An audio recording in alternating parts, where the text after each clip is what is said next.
ذوالقرنین بادشاہ سے متعلق، جو اسپیسیفکلی یہودیوں کے لیے بہت رسپیکٹیبل پرسنالٹی تھے۔ ہمارے جو پرانے مفسرین ہیں انہیں اس بادشاہ سے متعلق صحیح علم نہیں تھا، یعنی آج سے 150 سال پہلے تک، جب تک کہ ذوالقرنین بادشاہ کا مجسمہ دریافت نہیں ہوا تھا ایران سے، اس وقت تک کسی کو نہیں پتا تھا کہ یہ ذوالقرنین بادشاہ کون ہے۔ بعض پرانے لوگوں نے اسکندر اعظم کو ذوالقرنین ڈکلیئر کر دیا کیونکہ وہ بھی قبل از مسیح تھا، لیکن اس کا تو کوئی کردار موحدانہ ہے ہی نہیں تھا، وہ تو مشرک تھا۔ اس کے علاوہ بھی چند مختلف بادشاہوں کے حوالے سے لوگوں نے لکھا، لیکن کسی کو ڈیفینیٹلی نہیں پتا تھا۔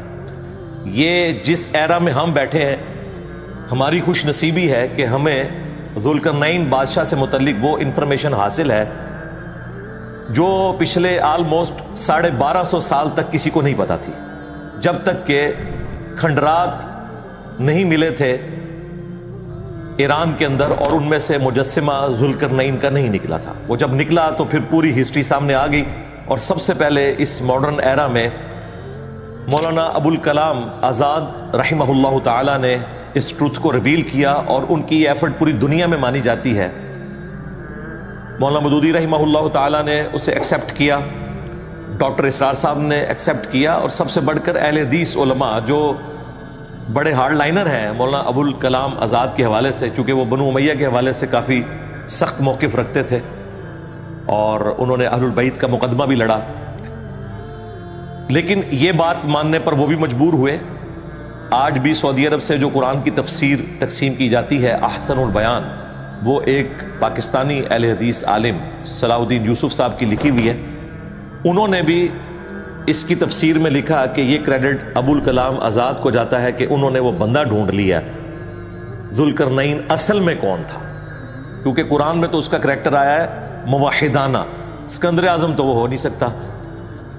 جب وہ مجسمہ نکلا تو اس مجسمے میں ایک ٹوپی تھی جس کے اوپر 2 بڑے سینگ بنے ہوئے تھے، تو پھر ان کو پتا چلا کہ یہ پرشین امپائر کا جو بانی ہے سائرس، کنگ سائرس، کیخورس عربی زبان میں، اور ذوالقرنین جو قرآن میں ذکر ہوا، یہ وہ بادشاہ ہے جس نے پرشین امپائر کی بنیاد رکھی نبی صلی اللہ علیہ وآلہ وسلم کی دنیا میں تشریف آوری سے 1000 سال پہلے آلموسٹ۔ یہ الگ بات ہے کہ پھر اس کے بعد وہاں پر قبضہ ہو گیا، یعنی اسی لیگیسی کو آگے لے کے چلے آتش پرست لوگ۔ اس لیے جب نبی علیہ السلام دنیا میں آئے تو اس وقت حکومت تھی آتش پرستوں کی، 2 ہی سپر پاورز تھیں، رومن امپائر تھی جس پہ حکومت تھی کرسچنز کی، اور وہ بھی نبی علیہ السلام کی پیدائش سے آلموسٹ سمجھ لیں 150 سال پہلے حکومت ہوئی تھی، ورنہ وہ بھی بت پرست تھے۔ 337 عیسوی میں کانسٹنٹائن بادشاہ تھا جس نے مرنے سے پہلے کرسچینٹی قبول کر لی، اور اس کے بیٹے کانسٹنٹائن 2 نے پھر قسطنطنیہ شہر بھی بنایا اور کرسچینٹی کو پوری رومن امپائر میں نافذ کر دیا، کیونکہ اس زمانے میں بادشاہ کا دین جو ہے وہ رعایا کا دین ہوتا تھا۔ اور پھر یہ ایک ٹسل شروع ہوگی، ایک طرف خدا کے ماننے والے تھے یعنی رومن امپائر، اور دوسری طرف آگ کی پوجا کرنے والے پرشین امپائر۔ لیکن پرشین امپائر کا سٹارٹ جو ہے وہ ایک مسلم بادشاہ کے ذریعے ہوا تھا جس نے اپنے جوانی کے عرصے میں کسی وقت کے پیغمبر کی صحبت کی ہوئی تھی، اور پھر اللہ تعالیٰ نے اسے فتوحات دی۔ اس کی سلطنت مشرق سے لے کر مغرب تک پھیلی ہوئی تھی، اسی وجہ سے وہ اپنے سر پر ایسی ٹوپی پہنتے تھے جس پہ 2 سینگ مینڈے کے لگے ہوئے تھے، جو 2 امپائرز کا سمبل تھے کہ مشرق سے لے کر مغرب تک۔ مشرق میں بلوچستان تک ان کی حکومت تھی، اور مغرب میں میڈیٹرینین سی جسے آپ بحر روم کہتے ہیں وہاں تک ان کی حکومت تھی، اور شمال میں ان کی حکومت کوکاف تک تھی۔ اتنی بڑی ان کی امپائر تھی، اور اس کے سمبل کے طور پر وہ 2 قرن والی ٹوپی پہنتے تھے۔ قرن کہتے ہیں سینگ کو، اسی کی وجہ سے ذوالقرنین 2 سینگوں والا، یہ ان کا ایک آنری نیم تھا۔ بیسیکلی یہ سائرس شاہ یا کیخورس بادشاہ ہیں جنہوں نے پرشین امپائر کی بنیاد رکھی نبی الاسلام کی دنیا میں تشریف آوری سے آلموسٹ 1000 سال پہلے۔ تو یہ وہ بادشاہ ہے جس کی وجہ سے یہودیوں کو ایک نفع ملا، اور وہ نفع کیسے ملا؟ اسی لیے ان کے ہاں اس کی بڑی عزت تھی کہ جب پہلا زوال آیا، جو سورہ بنی اسرائیل کے سٹارٹ میں ہم نے ڈسکس کیا تھا کہ 2 عروج اور 2 زوال بنی اسرائیل پر آئے، پہلا زوال جب آیا تو نیبوکیڈ نظر، نمرود جو بادشاہ تھا، وہ بیبیلونیا میں یعنی بابل جو شہر تھا وہاں عراق میں 1,33,000 یہودیوں کو غلام بنا کر لے گیا تھا، اور 1,33,000 یہودیوں کو اس نے یروشلم میں ایک دن میں شہید کر دیا۔ ظاہر ہے اس وقت تو مسلمان ہی تھے، ہم شہید ہی ان کو کہیں گے، وہ کافر تو نہیں تھے۔ 1,33,000 یہودیوں کو قید میں رکھا، اور آلموسٹ ان کی یہ قید 125 سال تک چلی۔ اسی دوران ان میں انبیاء بھی پیدا ہوتے رہے، لیکن یہ غلامی کا دور تھا۔ اور پھر سیدنا عزیر علیہ السلام، جن کو اللہ تعالیٰ نے 100 سال کے لیے سلا دیا تھا اسی دوران، ان کی دعوت توبہ کی برکت سے اللہ تعالیٰ نے ان کی فریاد سنی، اور ذوالقرنین بادشاہ نے، جو اس وقت صرف ایران کا حاکم تھا، عراق پر حملہ کیا اور نیبوکڈ نظر کو قتل کر دیا۔ اور دشمن کا دشمن دوست ہوتا ہے، اسی نیبوکڈ نظر نے یہودیوں کو قید میں رکھا ہوا تھا، جس طرح کی غلامی بنی اسرائیل کاٹ رہے تھے فرعون کے انڈر، ان سے کام لیے جاتے تھے۔ اس نے ان کو آزاد کیا کہ ٹھیک ہے دوبارہ بیت المقدس چلے جاؤ اور اپنا ہیکل سلیمانی دوبارہ سے تعمیر کرو۔ پھر انہوں نے دوبارہ سے ہیکل سلیمانی تعمیر کیا، اور یہ ان کا پھر دوسرا عروج شروع ہوا، جس کا زوال پھر نبی علیہ السلام کی پیدائش سے آلموسٹ 500 سال پہلے 70 عیسوی میں ٹائٹس نے، جو رومن ایمپرر تھا بت پرست، اس نے یروشلم کو تباہ کیا اور ایک دیوار باقی چھوڑی جو ویلنگ وال آج تک موجود ہے، اور ڈائسپورا ان کا شروع ہوا انتشار۔ 1917 میں ان کو بالفور ڈکلیریشن ملی ورلڈ وار 1 کے بعد، اور پھر ورلڈ وار 2 کے بعد تو یورپ نے اپنے گناہوں کو دھونے کے لیے مسلمانوں پہ ان کو مسلط کر دیا اور فلسطین کا علاقہ دے دیا، اور آج اسرائیل کی ریاست قائم ہو چکی ہے، ورنہ ان پہ بڑا مشکل وقت تاریخ میں رہا ہے۔ تو یہ جو ذوالقرنین بادشاہ تھا، یہ ہیرو مانا جاتا تھا یہودیوں کے ہاں، کہ اس کی وجہ سے ان کا دوسرا عروج شروع ہوا، کیونکہ اس نے ان کو غلامی سے نجات دی۔ اسی لیے وہ نبی علیہ السلام سے سوال پوچھ رہے تھے کہ ذوالقرنین بادشاہ کے بارے میں آپ ہمیں بتائیں۔ یہ تو وہ پہلو تھا جو یہودیوں کے لیے امپورٹنٹ تھا۔ مسلمانوں کے اعتبار سے چونکہ اکثر آپ کو پتا ہے جدید جو محققین ہیں وہ تباہ آزمائی کرتے رہتے ہیں یاجوج اور ماجوج کے حوالے سے، تو ان کا ذکر بھی یہاں پر آئے گا۔ یہ 2 قومیں تھیں، حضرت نوح علیہ السلام کے 3 بیٹے تھے، چوتھا تو کافر تھا، وہ تو مارا گیا۔ 3 جو مسلمان تھے، حام، سام اور یافث۔ حام کی اولاد جو ہے وہ یہ آپ کو افریقن جو نظر آتے ہیں، سام کی اولاد یہ جو وسط ایشیا کے لوگ ہیں، عرب کے لوگ ہیں، ہم بھی اس میں شامل ہیں، یعنی جو ابراہیمی ہیں۔ حضرت ابراہیم علیہ السلام بھی سام کی اولاد سے تھے، نبی علیہ السلام بھی اور یہودی بھی، اسی لیے سیمیٹک کہا جاتا ہے۔ یہودیوں کے خلاف کوئی بھی مہم چلے کہتے ہیں جی اینٹی سیمیٹک ہے، حالانکہ سیمیٹک ہم بھی ہیں، ہم بھی اولاد ہیں ماننے کے اعتبار سے بھی اور ویسے بھی۔ اور یافث جو ہے ان کی اولاد ہیں یہ چائنیز اور پلس گورے لوگ اور رشینز، یہ 3 بیٹوں سے آگے نسل چلی۔ یافث جو ہے اس کی اولاد میں 2 قبائل ہیں، یاجوج اور ماجوج، گوگ مگوگس ان کو انگلش میں کہا جاتا ہے، اور ان کے والے سے مختلف جو آج کل کے جدید مفکرین ہیں انہوں نے کہا کہ یہ جو چائنیز ہیں یہ وہ قومیں ہیں، کیونکہ یہ بھی اسی یافث کی اولاد میں سے ہیں، اور دوسرے یہ گورے بھی تو دیکھیں یاجوج ماجوج کھل چکے ہیں۔ پہلے برٹش امپائر نے دنیا پہ حکومت کی، اب چائنا جو ہے وہ لیڈنگ اکانومی بننے جا رہا ہے، اس قسم کی تعویلات کرتے ہیں۔ ظاہر ہے یہ ان کی اپنی ایک سوچ ہے، میں بھی اس طریقے سے ہو، لیکن قرآن و سنت میں جو ہمیں بتایا گیا اس میں یہ فٹ ان بیٹھتا نہیں ہے، کیونکہ صحیح مسلم کے اندر جو تفصیلاً حدیث موجود ہے یاجوج ماجوج کے حوالے سے، ایک تو وہ حدیث ہے مشہور صحیح مسلم کی کہ قیامت کی 10 نشانی ہیں، ان میں سے ایک عیسیٰ ابن مریم کا دنیا میں آنا ہے، اور اس کے بعد یاجوج اور ماجوج 2 قوموں کا کھلنا ہے۔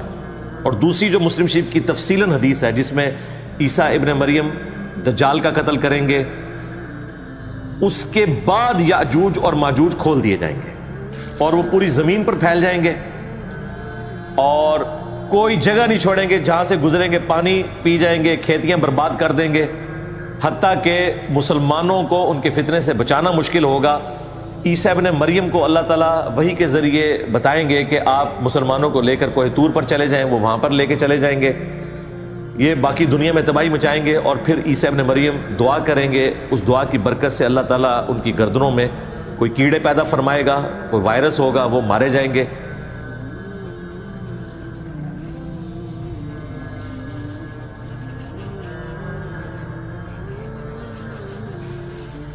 اور پھر ان کی لاشوں سے زمین بھر جائے گی، پھر اللہ تعالیٰ کی طرف سے غیبی پرندے آئیں گے جو ان کی لاشوں کو اٹھا کر لے جائیں گے، اور ان کے جو تیر ہیں وہ 7 سال تک مسلمان ایندھن کے طور پر استعمال کریں گے۔ یہ صحیح مسلم میں پوری تفصیلاً حدیث موجود ہے۔ اس سے تو یہ لگتا ہے کہ یہ قوم جو ہے وہ دجال کے قتل کے بعد کھولی جائے گی۔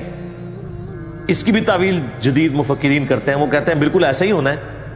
پہلے یافس کی جو یہ اولاد ہے یورپین اور امریکن، ان کو مسلمان شکست دیں گے، دجال کو قتل کریں گے، چائنیز اس وقت تک نیوٹرل ہوں گے، اور پھر چائنیز جو ہیں وہ پوری دنیا میں پھیل جائیں گے، کیونکہ ان کی پالیسی یہ ہے کہ وہ کسی سے جنگ نہیں لڑتے، لیکن اینڈ پہ یہ بھی نکلیں گے اور دیکھیں چائنیز جو ہیں وہ کوئی چیز نہیں چھوڑتے، مگرمچھ ہے تو وہ کھا جاتے ہیں، مینڈک وہ کھا جاتے ہیں، سانپ وہ کھا جاتے ہیں۔ ان کے پاس بھی بڑے مضبوط دلائل موجود ہے اس کو کاؤنٹر کرنے کے لیے، کیونکہ ان کا دعویٰ یہ بھی ہے کہ اگر کوئی اس طرح کی دیوار ہے فزیکلی تو وہ تو گر چکی ہے جس کے بارے میں کلیم کرتے ہیں، اور اگر کوئی غیبی دیوار موجود ہے تو اس کے بارے میں تو ہمیں پتہ نہیں ہے۔ وہ کہتے ہیں وہ دیوار فزیکلی گر چکی اور یہ قومیں دوبارہ سے چڑھائی کر چکی۔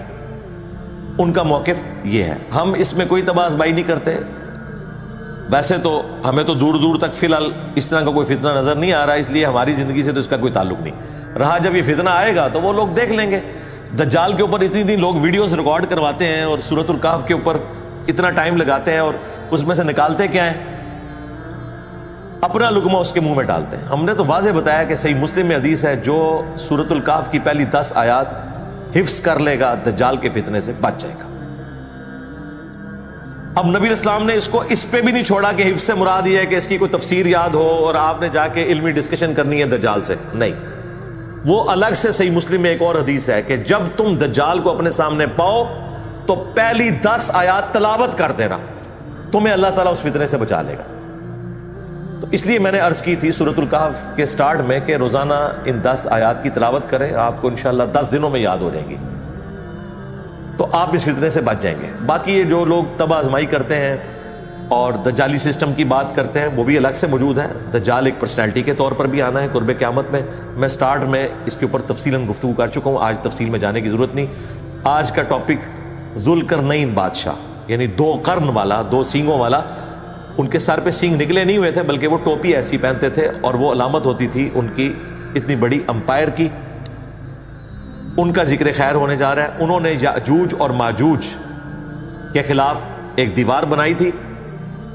اگر وہ دیوار وہی ہے جو کہ آج کل ہمیں آثار قدیمہ کے لوگ بتاتے ہیں تو اس کے کچھ کھنڈرات موجود ہیں۔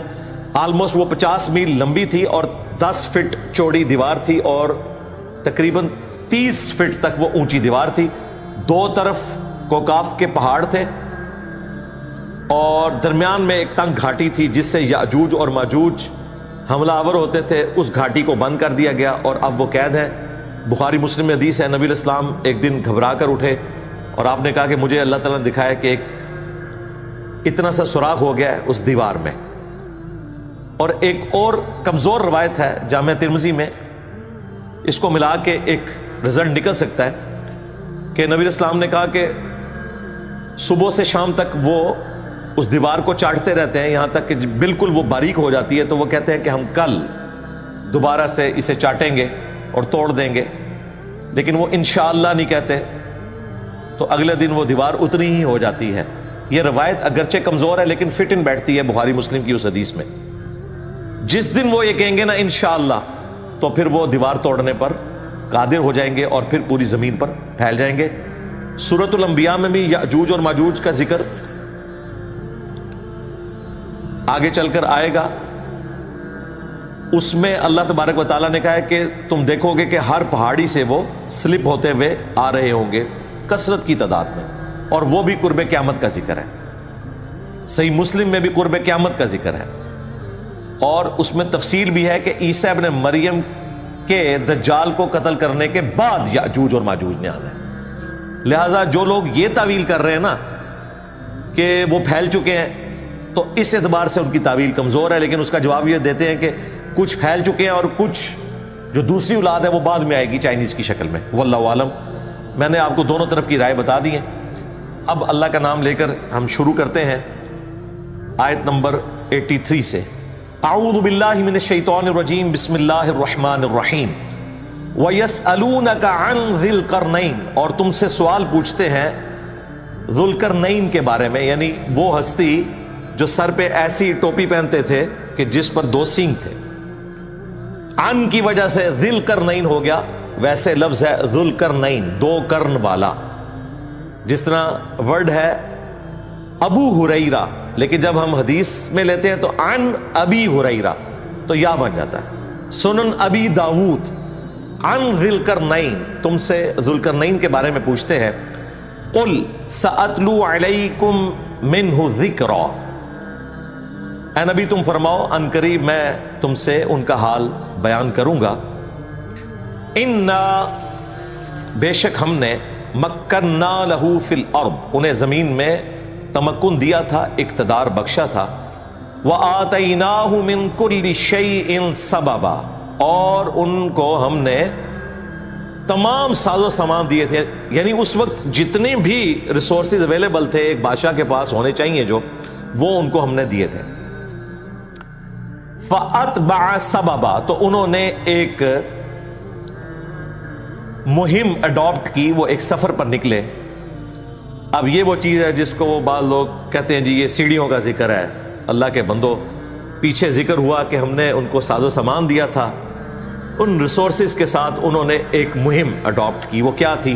حَتَّى اِذَا بَلَغَ مَغْرِبَ الشَّمْسِ، یہاں تک کہ وہ سورج کے غروب ہونے کی جگہ پر جب پہنچے، میڈیٹرینین سی کے کنارے۔ اس وقت تک دنیا کو یہی پتا تھا، یہ تو آج سے تقریباً 400 سال پہلے کولمبس نے دریافت کیا نا امریکہ، ورنہ تو پہلے دنیا اتنی ہی تھی لوگوں کے علم میں، میڈیٹرینین سی آخری کونا ہوتا تھا۔ وَجَدَهَا تَغْرُبُ فِي عَيْنٍ حَمِيَةٍ، وہاں انہوں نے سورج کو پایا ایک کیچڑ والے چشمے میں ڈوبتا ہوا، یعنی یہ ان کی آبزرویشن تھی، یہ نہیں کہ وہ چشمے میں ڈوب رہا تھا۔ یہ لٹریچر کی زبان میں بات ہوتی ہے، جیسے ہم کہتے ہیں سن رائز اور سن سیٹ، اس میں سن رائز تو ہوتا ہی نہیں، سن سیٹ تو ہوتا ہی نہیں، لیکن امریکن اخبار میں بھی یہی لکھا ہوتا ہے۔ گوگل میں بھی آپ لکھیں سن رائز سن سیٹ، تو اس کا یہ مطلب نہیں کہ گوگل کو سائنس کا نہیں پتا، لٹریچر کی زبان میں کامن آبزرویشن میں یہی ہوتا ہے۔ یہ اکثر ایتھیسٹ بھی اعتراض کرتے ہیں جی قرآن میں لکھا ہے کہ سورج جو ہے وہ کیچڑ میں غروب ہو جاتا ہے، بالکل ایسی بات نہیں لکھی ہوئی۔ اٹ سیمس لائک دیٹ، اس طرح نظر آیا گویا کہ جیسا کہ سمندر کے کنارے بھی آپ کو نظر آتا ہے۔ وجد عندها قوما، وہاں انہوں نے ایک قوم کو پایا، یعنی ذوالقرنین بادشاہ فتوحات کرتے ہوئے میڈیٹرینین سی کے کنارے تک پہنچ گئے، وہاں انہوں نے ایک قوم کو پایا، یعنی فتوحات کا سلسلہ وہاں تک پہنچا۔ قلنا، ہم نے ذوالقرنین سے کہا تھا، یا ذوالقرنین، اے ذوالقرنین۔ اب یہ نبی تو نہیں تھے، غیر نبی تھے۔ نبی علیہ السلام کی دنیا میں تشریف آوری سے پہلے غیر نبی کے اوپر بھی اللہ تعالیٰ الہام اور کشف وہی کر دیا کرتا تھا۔ یہ اسی کی ایک شکل ہے کہ اللہ تعالیٰ نے ان کے دل پر القاء کیا۔ اب یہ دروازہ قیامت تک کے لیے بند ہو چکا ہے۔ تو ہم نے ذوالقرنین سے کہا، اما ان تعذب و اما ان تتخذ فیہم حسنا، کہ تم چاہو تو انہیں سزا دو اور چاہو تو ان کے ساتھ حسن سلوک کرو۔ یہ ہم نے اختیار دے دیا کہ یہ تمہاری رعایا ہے، عذاب ظاہر ہے ان کو ہی دینا ہے، اللہ کا ماننے والا عذاب انہی کو دے گا، سزا انہی کو دے گا جو اللہ کے احکامات کو توڑیں گے، اور اچھا سلوک ان کے ساتھ ہوگا جو شریعت کی پابندی کریں گے۔ اور اس کو کلیریفائی بھی کر دیا گیا. قالا، تو ذوالقرنین نے کہا، اما من ظلم، کہ جو کوئی بھی ظلم کی روش اختیار کریں گے، فسق کریں گے، حقوق العباد پامال کریں گے، فسوف نعذبہ، تو عنقریب ہم انہیں سزا دیں گے، ثم يرد الى ربہ، اس کے بعد لوٹا دیا جائے گا اسے اس کے رب کی طرف، فیعذبہ عذابا نکرا، تو پھر وہ بڑا عذاب دے گا. یعنی دنیا میں اگر توبہ نہ کی تو پھر بڑا عذاب آئے گا، ورنہ دنیا میں اگر کسی نے سزا بھگت لی پھر آخرت کا عذاب اس کے لیے نہیں ہے. وَأَمَّا مَنْ آمَنَ، اور جو کوئی ان میں سے ایمان لایا، وَعَمِلَ صَالِحًا، اور اچھے اعمال کیے، فَلَهُ جَزَاءً الْحُسْنَى، تو اس کے لیے پھر اچھا بدلہ ہوگا دنیا میں بھی اور آخرت میں بھی. وَسَنَقُولُ لَهُ مِنْ أَمْرِنَا يُسْرًا، اور ہم اسے حکم دیں گے ایسے احکام بجا لانے کا جو آسان ہوں گے. دنیا میں بھی شریعت کی آسانی اس کے لیے ہوگی، اللہ تعالیٰ دنیا میں بھی حکومت کا حصے دار بھی اسے بنا دے گا، اور آخرت بھی اس کے لیے ہوگی. تو یہ پہلی جو ان کی مہم تھی وہ مکمل ہوئی. اب دوسری مہم کا ذکر آ رہا ہے. ثم اتبع سببا، اس کے بعد انہوں نے ایک اور راستے پر سفر اختیار کیا. پہلے وہ ایکسٹریم ویسٹ تک گئے تھے، اب ایکسٹریم ایسٹ تک، یہاں تک پہنچے، وہ پاکستان کے بارڈر تک، خراسان تک. حتی اذا بلغ مطلع الشمس، یہاں تک کہ جب وہ سورج کے طلوع ہونے کی جگہ پر پہنچے، وجدها تطلع على قوم لم نجعل لهم من دونها سترا، تو وہ جب اس جگہ پر پہنچے جہاں سے سورج نکل رہا تھا تو انہوں نے وہاں ایسی قوم کو پایا کہ ان کے اور سورج کے درمیان کوئی ستر باقی نہیں تھا، کوئی پردہ نہیں تھا. یعنی یہ بلوچستان، یہ پورا ایریا اگر آپ دیکھ لیں، یہ پورا ریگستانی ایریا ہے، 3 ملکوں میں پھیلا ہوا، افغانستان، پاکستان اور ایران میں. تو ریگستان میں اگر یہ اوپن ایریا ہو تو پھر آپ کے اور سورج کے درمیان کوئی پردہ نہیں ہے. وہاں انہوں نے ایسی قوم کو پایا. این ممکن ہے ان کے پاس صرف وہی قبائلی جس طریقے سے جھونپڑیاں لگا کے رہتے ہیں اور ان کو سورج کی تپش کا سامنا کرنا پڑتا ہے، اس حالت میں انہوں نے پایا.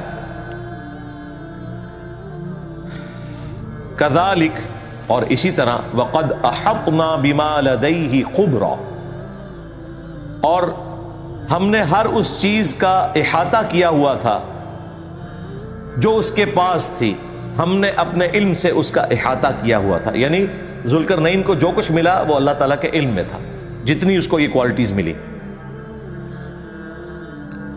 ثم اتبع سببا، اب یہ تیسرا سفر انہوں نے اختیار کیا. پہلے ایکسٹریم ویسٹ کی طرف یعنی مغرب کی طرف، پھر ایکسٹریم ایسٹ کی طرف جہاں تک وہ جا سکتے تھے، اور اس کے بعد اب شمال کی طرف، کوکاف کی طرف. تیسرا سفر انہوں نے اختیار کیا. حتی اذا بلغ بین السدین، یہاں تک کہ جب وہ 2 پہاڑوں کے درمیان پہنچے، وجد من دونہما قوما، تو وہاں انہوں نے ایک قوم کو پایا پہاڑوں کے پیچھے، لا یکادون یفقہون قولا، جو اس قسم کی گفتگو کرتے تھے جو یہ سمجھ نہیں سکتے تھے، سوائے ایک گفتگو کے وہ اشاروں کی زبان ہے. یعنی ان کی کوئی مشکل قسم کی زبان تھی جو سمجھ آنے والی نہیں تھی. بہرحال اشاروں کے ذریعے انہوں نے اپنی بات پہنچا لی. اور وہ کیسے پہنچائی؟ قالو، انہوں نے عرض کی، یا ذوالقرنین، اے ذوالقرنین، ان یأجوج و مأجوج، بے شک جو یأجوج اور ماجوج 2 قومیں ہیں، مفسدون فی الارض، انہوں نے زمین میں بڑا فساد مچا رکھا ہے. فہل نجعل لک خرجا، تو کیا ہم آپ کے لیے ایک خراج مقرر کر دیں، آپ کو ایک ایسا ٹیکس دیں، اور اس کے بدلے میں علی ان تجعل بیننا و بینہم سدا، کہ آپ ان کے اور ہمارے درمیان ایک دیوار کھڑی کر دیں تاکہ وہ یہ لوٹ بازاری والا معاملہ ختم ہو جائے. یہ جو درمیان کا آلموسٹ کوئی 50 میل کا فاصلہ تھا، اس کے اوپر دیوار آپ ایک بنا دیں، اور مضبوط دیوار ہونی چاہیے. اس کے لیے ہم آپ کو پیسے دے دیتے ہیں. دیواریں چین بھی جو بنی ہوئی ہے نا، وہ بھی اسی لیے بنی ہے، اور اس کی لینتھ آپ کو پتا ہے کتنی ہے؟ 20,000 کلومیٹر. ہاں جی، زمین کا سرکمفرنس جو ہے وہ 40,000 کلومیٹر ہے. آدھی زمین کا چکر لگ سکتا ہے اور یہ کئی سو سال میں بنی ہے دیوار چین، اور اس کا مقصد بھی یہ تھا کہ دوسری طرف سے قومیں آ کر لوٹتی تھیں ان کو حفاظت کے لیے، اسی لیے انہوں نے جگہ جگہ تھوڑے تھوڑے عرصے بعد وہاں انہوں نے ایک بڑے سے برج بنائے ہوئے تھے جس میں فوجی بیٹھے ہوتے تھے تاکہ وہ آنے والی قوموں کو روک سکیں، گھوڑے بھی اس پہ چل لیتے تھے، کافی چوڑی دیوار، ابھی تو خیر یوٹیوب کی برکت سے آپ ساری چیزیں دیکھ سکتے ہیں۔ تو یہ دیوار بھی اس لیے بنائی جا رہی تھی کہ کسی طریقے سے ان کو روکا جا سکے۔ قال ما مکنی فیہ ربی خیر، تو انہوں نے کہا کہ یہ جو تم مجھے دولت کی آفر کر رہے ہو، جو کچھ مجھے میرے رب نے دیا ہے وہ اس سے بہتر ہے، تم صرف مین پاور کے طور پر میری مدد کرو، اللہ نے دولت مجھے دی ہوئی ہے، میں اس کو مینج کر لوں گا، صرف یہ کام کرو۔ فَأَعِینُونِی بِقُوَّةٍ، پس تم جسمانی مشقت کے ساتھ میری مدد کرو، مین پاور مجھے دو۔ اجعل بینکم و بینہم ردما، تاکہ میں تمہارے ان کے درمیان ایک آڑ قائم کر دوں۔ اب حیران کن بات ہے کہ یہ جو آیت ہے نا اس کا یہ ٹکڑا فَأَعِینُونِی بِقُوَّةٍ، اس سے ہمارے دین تصوف کے ماننے والے لوگوں نے غیر اللہ کی مدد ثابت کی ہوئی ہے۔ آپ تفسیر دیکھیں، اس میں لکھا ہوگا اس سے ثابت ہوا کہ آپ غیر اللہ سے مدد مانگ سکتے ہیں، یعنی ظاہری اسباب کو انہوں نے مرے ہوئے جو لوگ ہیں ان سے مدد مانگنے کے اعتبار سے قیاس کر کے عقیدہ گھڑا ہوا، کہتے ہیں یہ تو اللہ کے نیک بندوں کی سنت ہے کہ وہ مدد مانگتے ہیں، اس سے تو نیک بندے نیچے والے لوگوں سے مدد مانگ رہے ہیں، تو اصولاً یہ چاہیے کہ تمہارے بابوں کو ہم سے مدد مانگنی چاہیے، ہم ان کے مشکل کشاں ہیں، لو سامو، کیونکہ ذوالقرنین نے مدد مانگی ہے عوام الناس سے، تو پھر آپ نے صحیح طریقے سے رزلٹ نکالنا ہے، یعنی کہ ہم مشکل کشاں ہیں علی اجویری صاحب کے بھی، غوث پاک کے بھی، فرید الدین گنج شکر کے بھی، کیونکہ وہ ہم سے مدد مانگیں گے، ٹھیک ہے ہمیں قبول ہے ہم ان کے مشکل کشاں ہیں، ظاہری اسباب، مرنے کے بعد نہیں، دنیا میں مرنے کے بعد آخرت کی زندگی میں جو ہے اس کا اس دنیا سے کوئی رشتہ نہیں۔ کہتے ہیں نہیں جی شہید زندہ ہے، ہم کہتے ہیں شہید زندہ ہے تو اس کی بیوہ نکاح کیوں کر لیتی ہے؟ جس کا خاوند زندہ ہو اس کی عورت نکاح کرے تو وہ تو بدکار عورت ہے، کہتے ہیں نہیں وہ زندگی اور ہے، ہم کہتے ہیں یہی تو آپ کو بتانا چاہ رہے ہیں، وہ زندگی اور ہے، اس دنیا میں کمیونیکیشن نہیں ہو سکتی۔ تو آپ مدد کریں مین پاور کے ذریعے، میں آپ کے اور ان کے درمیان ایک آڑ قائم کر دوں گا، اور وہ آڑ کیسی ہوگی؟ آتونی زبر الحدید، میرے پاس لاؤ لوہے کی بڑی بڑی چادریں، یعنی لوہے کی چادروں کے ساتھ وہ تعمیر کی گئی دیوار، وہ پتھروں کی دیوار نہیں لوہے کی۔ حتی اذا ساوا، یہاں تک کہ جب انہوں نے وہ سارے کا سارا فاصلہ ہموار کر لیا، یعنی دو سمجھ لیں انہوں نے دیواریں کھڑی کی لوہے کی جن کے درمیان تھوڑا سا فاصلہ رکھا تاکہ اس میں بعد میں تانبا پگھلا کر ڈالا جائے اور اس کا ایک بانڈ بن جائے، وہ جتنے جوائنٹس ہیں، جس طرح سیمنٹ کے ذریعے آپ اینٹوں کو جوڑتے ہیں تو لوہے کو جوڑنے کے لیے ظاہر سیمنٹ تو استعمال نہیں ہوگا، پگھلا ہوا تانبا استعمال ہوگا، یہاں تک کہ وہ جب خلا دو پہاڑوں کے درمیان فل ہو گیا بین الصدفین قال انفخوا، تو انہوں نے کہا اب اس کو گرمائش دو، یعنی آگ جلاؤ اس کے نیچے، حتی اذا جعلہ نارا، یہاں تک کہ لوہا جب آگ بن جائے یعنی خوب گرم ہو جائے، قالا، تو انہوں نے فرمایا آتونی افرغ علیہ قطرا، میرے پاس پگھلا ہوا تانبا لاؤ میں اس میں ڈالوں۔ فما استطاعوا ان یظہروا، سو جب یہ دیوار تیار ہوگی تو یاجوج اور ماجوج بڑی کوشش کرنے کے باوجود اسے سر نہ کر سکے، یہ 30 فٹ اونچی تھی، اور ظاہر ہے کہ جب لوہے کی دیوار ہے اس میں آپ نقب بھی نہیں لگا سکتے، اس طریقے سے آپ اس کے اوپر چڑھ بھی نہیں سکتے اس زمانے میں، آج کل تو کوئی مشکل نہیں ہے۔ وَمَا اسْتَطَاعُوا لَهُ نَقْبًا، اور نہ وہ اس میں کوئی سوراخ کر سکے۔ تو پھر اس پر دیکھیں اللہ کے نیک بندوں کی روش کیا ہوتی ہے۔ حضرت سلیمان علیہ السلام کا درباری جب وہ تخت بلقیس لے آیا تھا تو حضرت سلیمان علیہ السلام نے کہا تھا ھذا من فضل ربی، یہ میرے رب کا فضل ہے، یعنی انہوں نے کسی بابے کی طرف اسے منسوب نہیں کیا بلکہ اللہ کی طرف منسوب کیا۔ یہاں پر بھی دیکھیں ذوالقرنین بادشاہ نے کہا قال ھذا رحمت من ربی، ذوالقرنین نے کہا یہ میرے رب کی رحمت ہے کہ اس نے مجھے یہ توفیق بخشی ہے کہ میں نے یہ دیوار قائم کی۔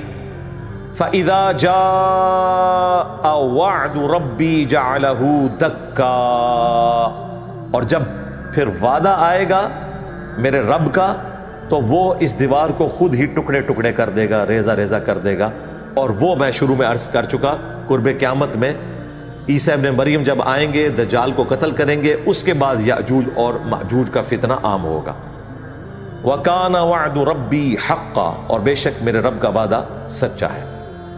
یہ یاجوج اور ماجوج کا ذکر یہاں پر آیا، اور اس کے بعد آئے گا سورۃ الانبیاء میں، اور وہاں پر ذکر ہے کہ تم قرب قیامت میں دیکھو گے کہ پہاڑوں سے وہ کثیر تعداد میں پھسلتے ہوئے آ رہے ہوں گے. ظاہر ہے وہ اتنی زیادہ تعداد میں ہوں گے، بلکہ بخاری مسلم میں تو آتا ہے کہ ہر 1000 میں سے 999 جہنمی اور ایک جنتی، اور وہ 999 جو ہے وہ اکثریت یاجوج اور ماجوج کی ہوگی. وَكَانَ وَعْدُ رَبِّي حَقًّا، اور بے شک میرے رب کا وعدہ سچا ہوا کرتا ہے. وَتَرَكْنَا بَعْضَهُمْ يَوْمَئِذٍ يَمُوجُ فِي بَعْضٍ، اور جب وہ دن آئیں گے یاجوج اور ماجوج کے کھلنے کے، تو وہ موجوں کی طرح ایک دوسرے میں گھس جائیں گے، اور پھر اس کے بعد الٹیمیٹلی قیامت آ جائے گی. وَنُفِخَ فِي الصُّورِ، اور پھر پھونکا جائے گا سور. فَجَمَعْنَاهُمْ جَمْعًا، پھر ہم سب لوگوں کو جمع کر دیں گے.